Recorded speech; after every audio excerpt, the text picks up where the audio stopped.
Hi, welcome back, my fellow true crime friends. How are you guys? So, today is the 27th, the day that a lot of us have been waiting for. The day that we were going to hopefully read the 129-page arrest affidavit. Now, I'm still not exactly sure on what happened. I've heard that a decision will be made tomorrow.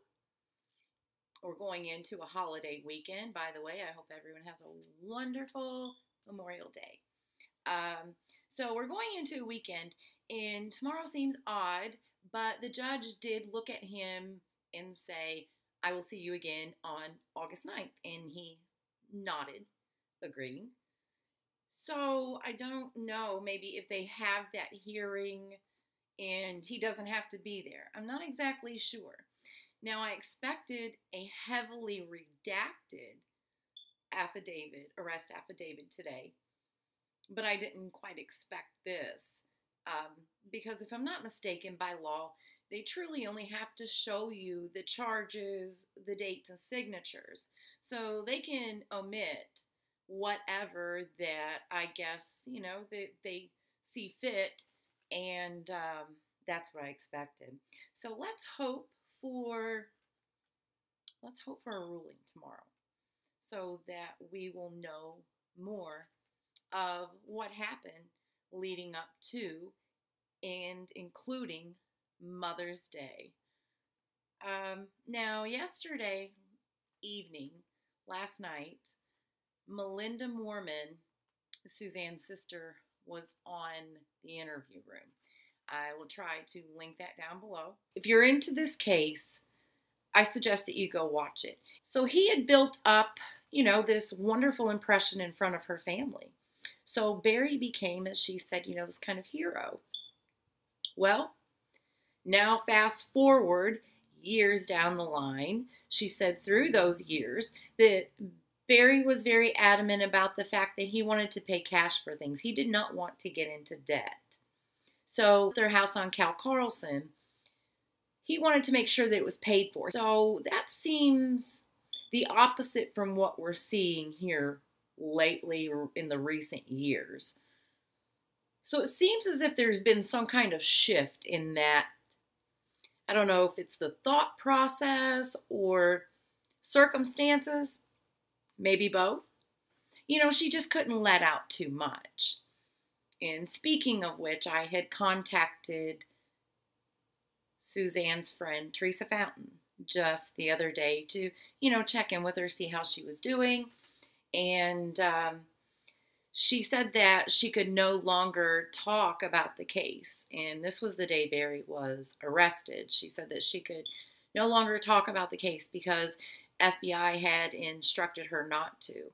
So I'm assuming that she is going to probably be some kind of character witness down the road and probably testify to the things that she told me about, that I told you all about.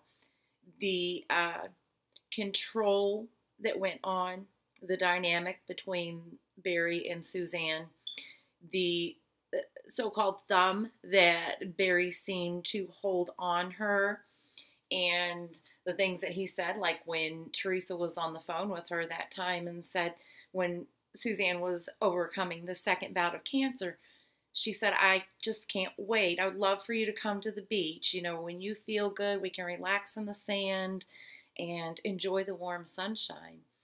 And Suzanne seemed to be very excited about that, and it seemed very relaxing and interesting to her. She wanted to. And Barry was in the background. You're not going to Florida. You cannot go to Florida. And she also saw the way that Barry treated Suzanne at the Relay for Life. So I'm going to assume that she's going to be a character witness. Now, going back to Melinda's interview yesterday evening, I've not given Barry much slack, and I'll be the first one to admit it. And sometimes I even feel bad for some of the things that I've said Even though they're truthful in my heart, I have felt bad for him. Because at the end of the day, he's a human too, and I am too, and I can't help but feel that way, I guess, towards another human being. So she went on to say that Barry became a hero in their family. When Suzanne was very sick the first time with the lymphoma, she became so sick and so weak that she couldn't get up and walk to another room like most of us can. So Barry carried her. And it really made me break down and cry, because then I felt this sadness for Suzanne, because that is the person that she still loved in her heart, that turned on her, it looks as if, has turned on her in the most disgusting, backstabbing, selfish way that I could possibly think of. So they were trying to pay for their things in cash. Now, before they left to go to Colorado to move, Suzanne had told her sister that we're going to move out there. Her sister knew that Suzanne had suspected infidelity in the relationship in Indiana. So that makes me wonder also, were the original thoughts, or should I say the original curiosity in people's mind about Suzanne's good friend that we saw in the Daily Mail out eating dinner with Barry? Sure is the first name that comes to mind, HW, Holly. So I wonder, is that who Suzanne suspected?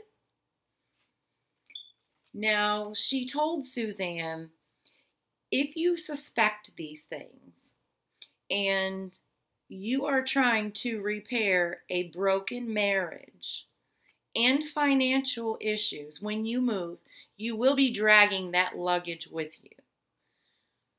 So they went, like I said in my previous video, on a broken foundation, and she was secluded, it seemed as if. Now, when they bought this home in Colorado, they didn't have the money to quite buy it, sadly. I guess because their Cal Carlson house did not sell, from the way Melinda explained it. The reason she knew this was because Barry and Suzanne had taken a loan from her father, from Gene Mormon, of $100,000 to put towards his house to buy. Melinda said that also there were friends of theirs that they had borrowed money from to also purchase this home. So the story that a so-called good friend of Barry's was packing around in the Facebook groups was that the reason Barry sold this house out in Indiana was because it was a plan that had already been in the making with Suzanne. He was just following through on their plans. Well, we see now that that was probably more bullshit on his end.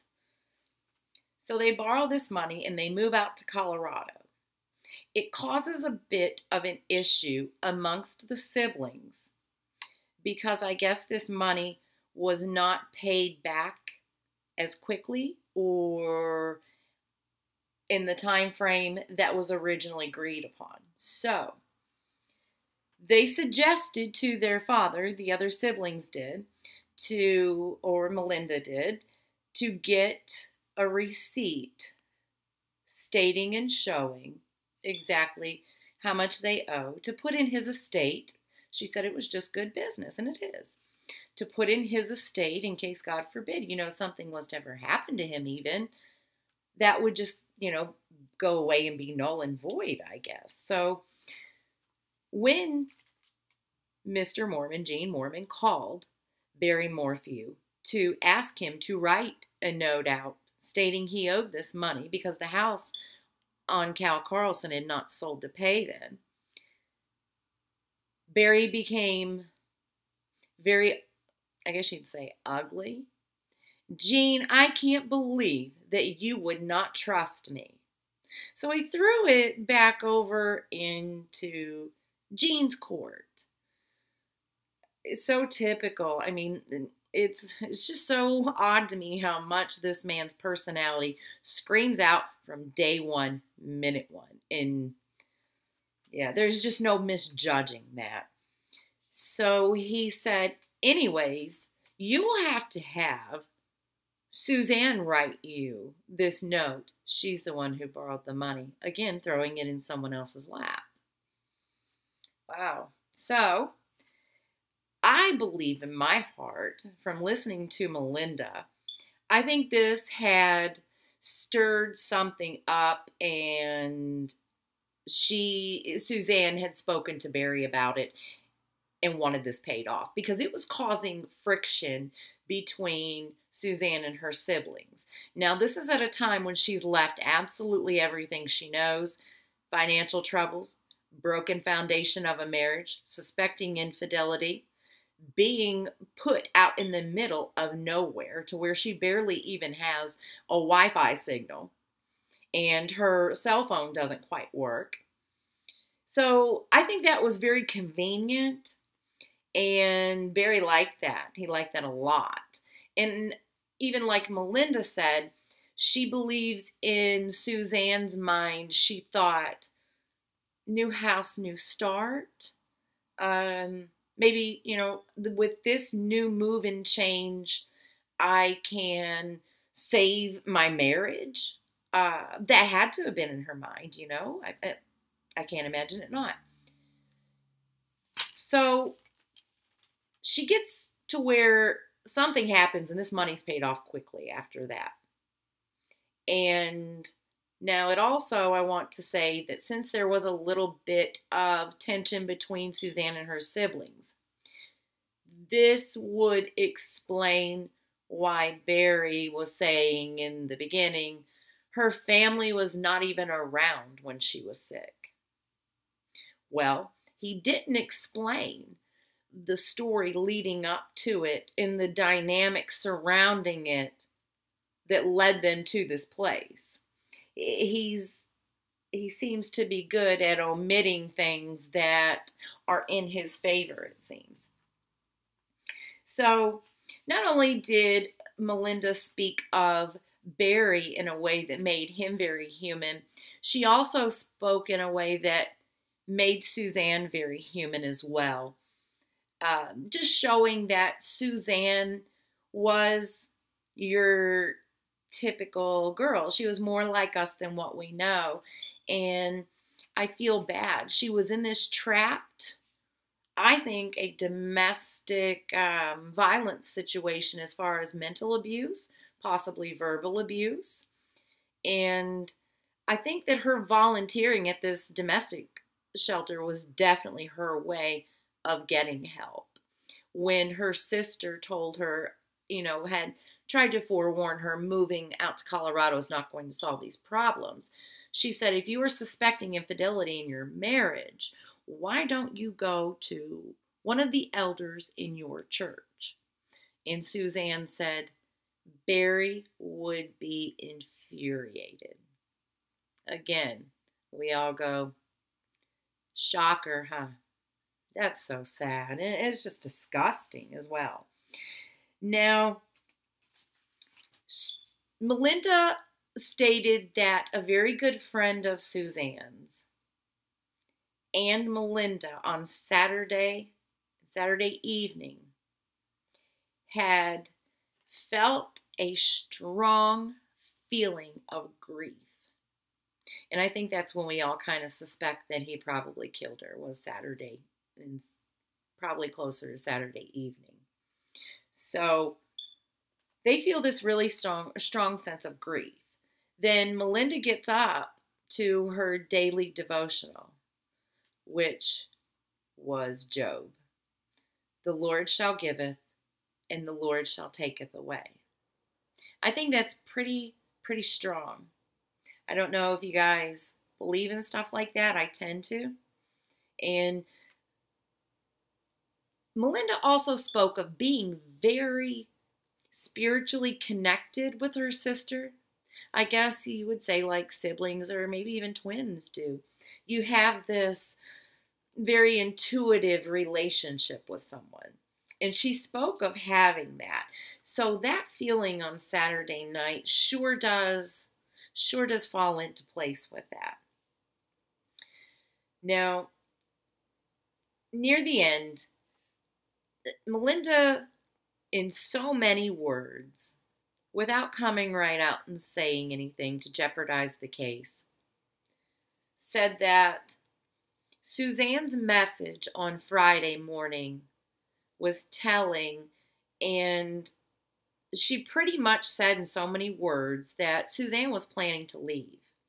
And statistically, that is the most dangerous time for a woman to leave. The most dangerous time. And I can see with his personality traits that this would fall in line with those, with the statistics.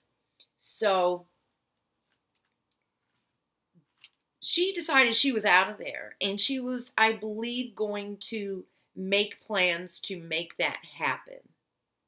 And I can only encourage, if there are other women out there and you feel you are anywhere near the position that Suzanne was, please, if you have to reach out to me, anybody, please get help. If you feel uneasy, call a friend. Call a friend to come with you. Call a friend to stay with you. Go stay at a friend's. Just reach out. Don't be the next statistic, please. These women didn't think their husbands would do it to them either. I promise you, or they would have left. So if you find yourself even close to this situation, please reach out to someone for help. I don't want to have to be making a video on your case and speaking about you and your family, please. All right, guys, there's a couple other things that I want to cover. Now, we've got a first-degree charge of murder without a body. And we haven't heard of a whole bunch of evidence yet, but 129 pages, there could be anything. Now, speaking of there could be anything, sorry, I'm sitting below my vent and it makes my nose run so bad. You have to wonder what led them to be able to file these charges. You know, what could possibly be there that they could feel that confident to bring first-degree murder charges, tampering with a deceased body, tampering with physical evidence? I mean, there's just a million things. So a couple things that came to mind the other day were a death banding. If you guys paid attention to the Casey Anthony case, they went over death banding. Now, this was many years ago, so I've looked it up. I'm going to provide you guys with all of the information that I have found on it, you know, just the basics anyway, the basic information I found, so that you can at least get an idea of it if you do not recall it from the Anthony case. So, death banding happens when someone is deceased and something goes on in your body with the gases, the oxygen is no longer, the blood's no longer flowing, and it creates a dark band around the root of the hair. Now, they had found one in Casey Anthony's trunk. A hair has mitochondrial DNA. Mitochondrial DNA comes from your mother, that comes from her mother, that comes from her mother, and on and on. Now, if they found a hair from me They found a hair from my mother, and they found a hair from my grandmother. And there was death banding on one of those hairs. And they had to, differentiate between them to be able to prove, say, that it was my hair, that I was deceased. They will go by hair color if you have hair dye in at all. If it's a virgin hair, you find out who of the three has the virgin hair, if any. If it's not, that could be, then you go to the dye. And when they start testing these different colors in the hair, they can tell exactly what color was used, the number, everything for it through the company. So they can trace back the hair color to know pretty much whose is whose. Now, the problem is, say the three of us have the exact same hair color, and there's death banding just around mine, and our hair is the same length. Say one of us doesn't have short hair 3 inches as opposed to 12, so it's the same length, same color. Then you got a problem because there's really just no way to see. So with Suzanne and her two girls obviously color their hair. Suzanne probably colored her hair. Now, her beautician is going to know which is Suzanne's. She's going to know what color she uses on her. So they'll be able to identify it. So I wondered, could they have found hair in the 2 searches that they did at the home that had death banding on it to know for a fact Suzanne was deceased in the home?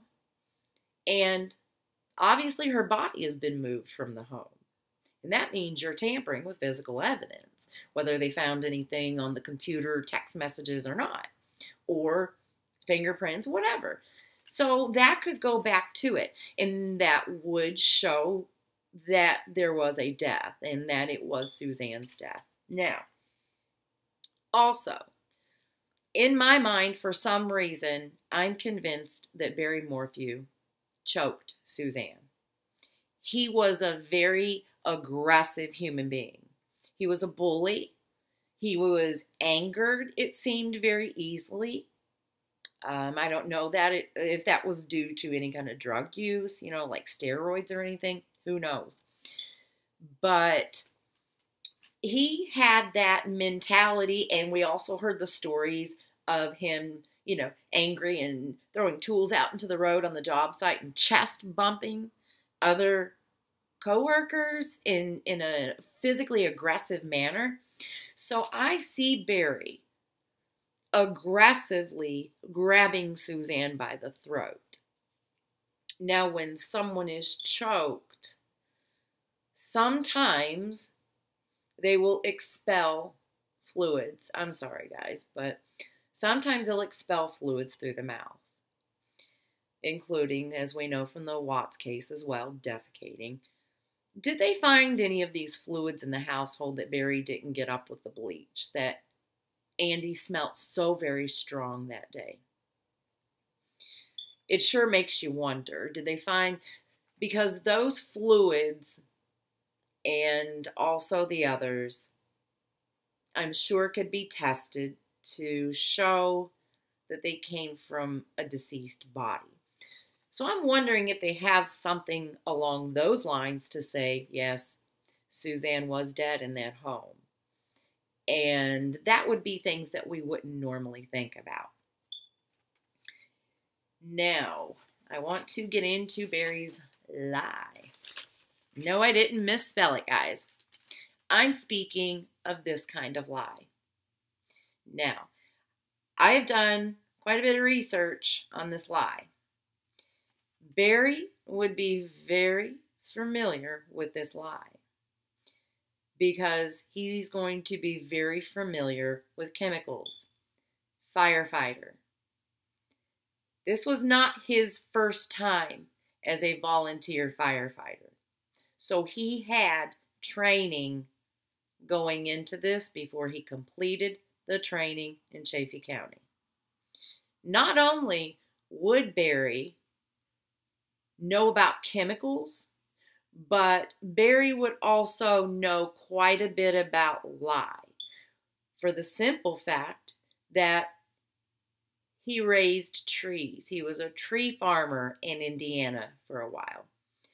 Supposedly, the reason he raised these trees was so that he could put them on other people's property when he had landscaped it and, was doing a job. He could pick from his own farm as opposed to going to buy them.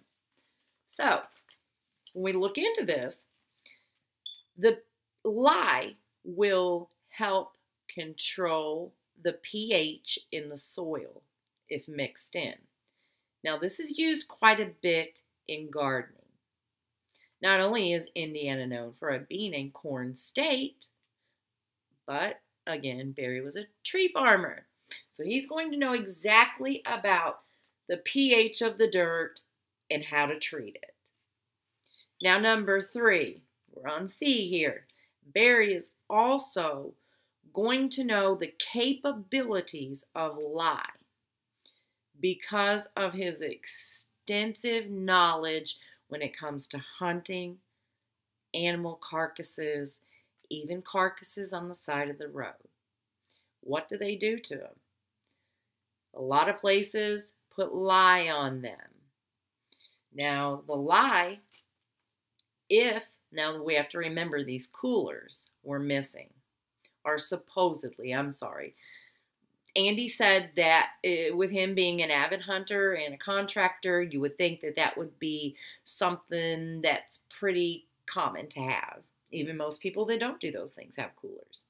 But as far as a bigger cooler, that would be something that Barry would typically have, being a big avid hunter and having, a crew that he has to provide drinks for as a contractor and working outside in the heat. So he had those around. Barry could have easily put Suzanne, she was my size. She was 5'4", about 120, 125 pounds. He could have put her in one of the bigger coolers, put LYE over her, hot water on top of that, shut the cooler, seal it off, and in 3 hours' time, her body would be liquefied. They said it would be like the consistency and the color of coffee, with the exception of a few bones that had survived, but they're only a shell of a bone. What's left, it's very thin and just a shell. You can crush it in your hands and dust it off. So, you could really just eliminate a human from the earth. And when his friends have said in these Facebook groups and to the magazine now that if Barry wanted to make someone disappear, he sure could. Now, this would mean that there would be no traces of her body anywhere. Anywhere. Nothing. Now, this makes sense, and I've thought about it for a long time, guys. Follow me for just a second on this. Now, I do not believe that Barry Morphew planned this out for months. I just don't see it happening, and I just don't even believe he planned it for a week. But I do think that he toyed with the idea in his mind. Sickly.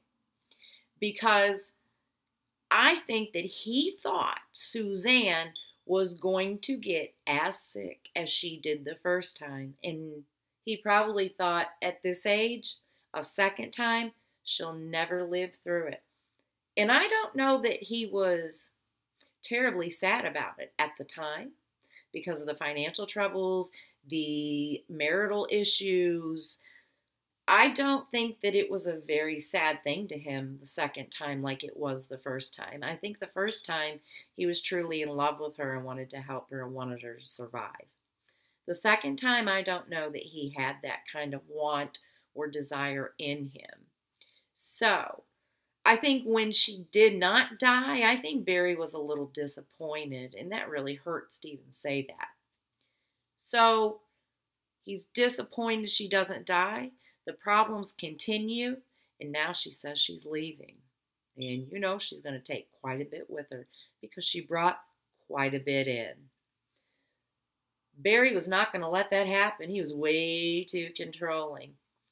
She decided it's done. That's why she sent the message to her sister.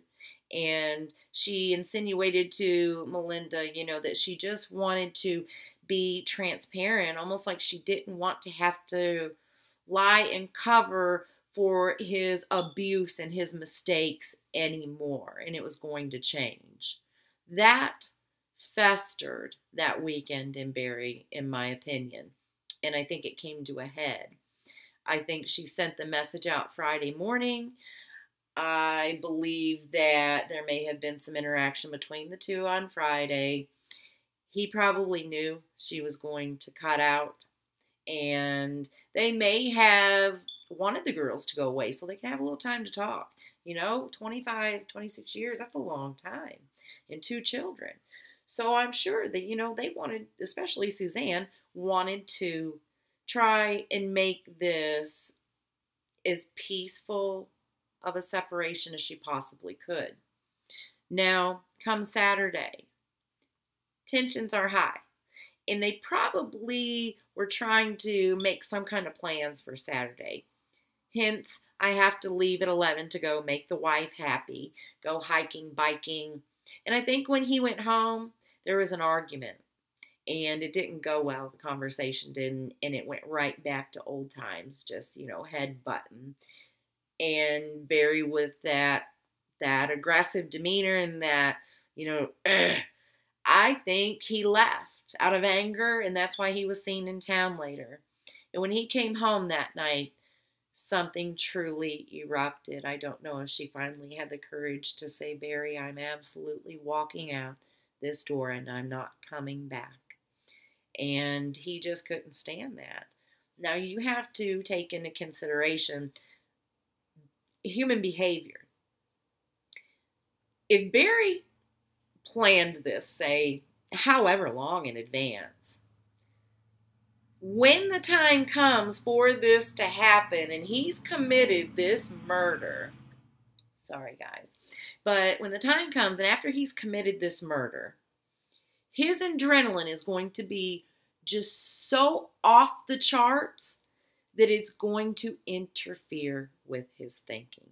He's not going to be thinking clearly whatsoever, I promise you. So he's going to make a lot of mistakes. Now, the reason I say that I don't think it was planned for a very long time or, any real time whatsoever other than toying with the idea and of what he might do with the body if he ever, found himself in that position, whatever. But he's toyed with the idea, but no real plan. Because if he had made such a foolproof plan to get rid of her body, why didn't he at least set up an alibi and end up throwing this crazy, I'm going to work on Mother's Day and rounding a crew up at 4 a.m. in the morning, 5 a.m. in the morning, getting people together and racing off to Broomfield and renting a room and leaving the wrong tools, not ordering bricks, no permits. I just can't imagine him planning, but not planning for all those things. It doesn't make sense. So I think, like I said, he toyed with it. He didn't expect nor maybe want her to live from the cancer. And she was going to leave, and it all blew up. I think once it did, if Barry did use the LYE, he's put her into a large cooler. He's covered her with LYE, added the really hot water, sealed it off. 3 hours later, when he's down to the liquid, he can take it right out back into the fast-running stream. Whoop, dip it, dump it, and there it goes. Now, what did we all learn in science class when we were very young? The solution to pollution is dilution. Once that stuff hit that water, it was gone. There was never going to be another trace of Suzanne Morphew again, sadly. the few bones. It's easy. Crush them up. He could have put them anywhere. No, the cooler is a problem, though. That cooler is a problem. Now, this is where the landfill comes in. I'm wondering if the strong bleach smell didn't come from him cleaning the house just to make sure, or hoping he caught everything. But I really believe a lot of it was for that cooler, to rinse it out if it was the LYE. He rinses it out. He takes his bobcat. He damages the cooler so it won't be pulled out of the landfill like I've seen happen quite a few times. So he damages it so nobody will mess with it. It can easily pull up a small piece of trash in this landfill, put the cooler in, and put the trash back on top. And then he could have had new debris from a new job and put it on top of that. It would never be found. Guys, let me know what you think. I'm sorry I kept you for so long, but let me know what you think. Could Barry have lied? Let me know, guys. Thanks for joining. I am going to end this, get it uploaded, edited and uploaded, and start on my Echo LYE video. Another case, woman went missing the same day Suzanne did, Mother's Day of last year. So I'm going to look into the Echo LYE from Missouri and try to finish up my Dixie Barker video. Bye, guys. See you later. Jill the Private Investigator. Thanks for stopping by.